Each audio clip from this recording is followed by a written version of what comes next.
Pria ini hibernasi di dalam mobil beku selama 2 bulan. Ini adalah Peter Skylberg, pria usia 40 tahun asal Swedia. Bulan Desember tahun 2011, Peter ini mengalami kesulitan finansial dan gak punya tempat tinggal. Jadi sehari-harinya dia tinggal di dalam mobilnya yang dia parkir di jalan hutan terpencil dekat kota Umeå. Di musim dingin pun, Peter gak punya tempat tinggal lain dan tetap berada di dalam mobilnya. Musim dingin di Swedia itu ekstrim banget. Suhu udaranya bisa mencapai minus 30 derajat Celcius. Selain itu, dalam hitungan beberapa hari aja, salju bisa menumpuk sampai 1 meter, bahkan menutupi mobil.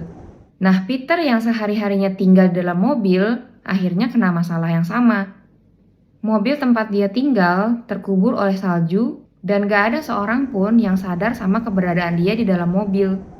Apalagi tempat Peter parkir itu adalah jalan yang sepi yang jarang dilalui oleh orang. Dia pun terjebak di dalam mobilnya gak bisa keluar, dan mobilnya itu sedingin peti es. Suhu dingin yang ekstrim membuat tubuh Peter cepat kehilangan tenaga.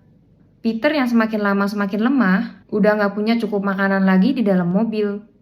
Dia kehabisan energi, gak bisa keluar lagi dari mobil, dan cuma bisa tetap diam di dalam mobil. 2 bulan pun berlalu. Tanggal 17 Februari 2012, ada 2 orang pengendara motor salju yang secara kebetulan ngelihat mobil yang hampir semuanya terkubur oleh salju. 2 orang itu pun memeriksa mobil itu dan akhirnya menemukan Peter yang sudah sangat lemah, hampir beku dan nyaris nggak sadar di kursi pengemudi. Peter pun dilarikan ke rumah sakit. Dia dilaporkan mengalami hipotermia. Suhu tubuhnya sangat rendah, kulitnya pucat, wajahnya kurus kering, dan bibirnya udah sampai biru. Peter diinfus dan diberi penghangatan tubuh secara bertahap, serta diawasi dengan ketat supaya organ tubuhnya tidak gagal fungsi. Menurut laporan, Peter tidak mengalami cedera serius, tubuhnya hanya mengalami kelelahan ekstrim dan dehidrasi.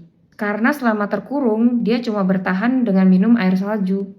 Dokter yang menangani Peter ini bilang, kalau tubuh Peter ini mengalami kondisi mirip dengan hibernasi. Metabolismenya melambat, sehingga energinya pun dihemat dengan maksimal. Hal inilah yang membuat Peter bisa bertahan sekitar 60 hari tanpa makanan.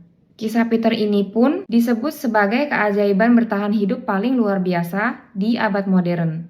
Ternyata manusia bisa hibernasi juga kayak beruang ya guys. Gimana menurut kalian?